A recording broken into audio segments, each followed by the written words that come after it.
ಸಿಂಹಾಸನದ ಮೇಲೆ ಕುಳಿತುಕೊಳ್ಳುವ ತಮಗೆ ಒಂದು ರಾಜೋಚಿತ ಆಸನದ ವ್ಯವಸ್ಥೆಯನ್ನೇ ಮಾಡಿಸುತ್ತಿದ್ದೆ. ಹೌದು, ನನ್ನ ಕಾಲೊತ್ತುವ ಸೇವಕನ ಈ ಸಾಮಾನ್ಯ ಪೀಠ ಇಲ್ಲಿ ಹೇಗೆ ಬಂತು? ಚೆ ಕುರು ಸಾರ್ವಭೌಮರಾದ ತಾವು ಈ ಸೇವಕನ ಪೀಠದಲ್ಲಿ ಕುಳಿತುಕೊಳ್ಳುವಂತಾಯಿತೆ. ಚೆ ಎಂತಹ ಅಪಚಾರ, ಎಂತಹ ಅಪಚಾರ! ಬನ್ನಿ, ಇಲ್ಲಿ ನನ್ನ ಪಕ್ಕದಲ್ಲೇ ಕುಳಿತುಕೊಳ್ಳಿ. ಇರಲಿ ಬಿಡು ಮಾಧವ್, ಹೇಳದೆ ಬಂದದ್ದು ನಮ್ಮ ಅಪರಾಧ. ನಿಮ್ಮ ಗಾಢನಿದ್ರೆಗೆ ನಮ್ಮಿಂದ ಭಂಗವಾಗಿದ್ದಕ್ಕೆ ಕ್ಷಮೆ ಇರಲಿ. ಇದೇನಿದು ಅರ್ಜುನ, ಇಂತಹ ಔಪಚಾರಿಕ ಮಾತುಗಳು? ನೀವೆಲ್ಲ ಬಂದು ಕಾಯ್ದು ಬಹಳ ಸಮಯವಾಗಿರಬೇಕು. ಈಗ ಯುದ್ಧಕ್ಕೆ ಸನ್ನದ್ಧರಾಗಿರುವ ನಿಮ್ಮ ಸಮಯವನ್ನು ವ್ಯರ್ಥ ಮಾಡುವುದು ಬೇಡ. ಯುದ್ಧ ಪೂರ್ವಭಾವಿ ಸಿದ್ಧತೆಗೆ ಸಮಯದ ಅಭಾವವಾಗುವುದು ಬೇಡ.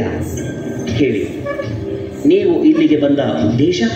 ಓ ಅರ್ಜುನ, ಇರು.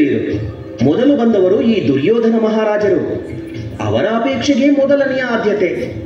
ಹೌದು, ನಾವೀಗ ಇಲ್ಲಿ ಬಂದಿರುವುದು ಸದ್ಯದಲ್ಲೇ ನಡೆಯುವ ಮಹಾಭಾರತ ಯುದ್ಧಕ್ಕೆ ತಮ್ಮ ಇಡೀ ಯದುಕುಲವು ನಮ್ಮ ಪಕ್ಷದಲ್ಲಿ ಕಲಿಗಳಾಗಿ ಹೋರಾಡುವ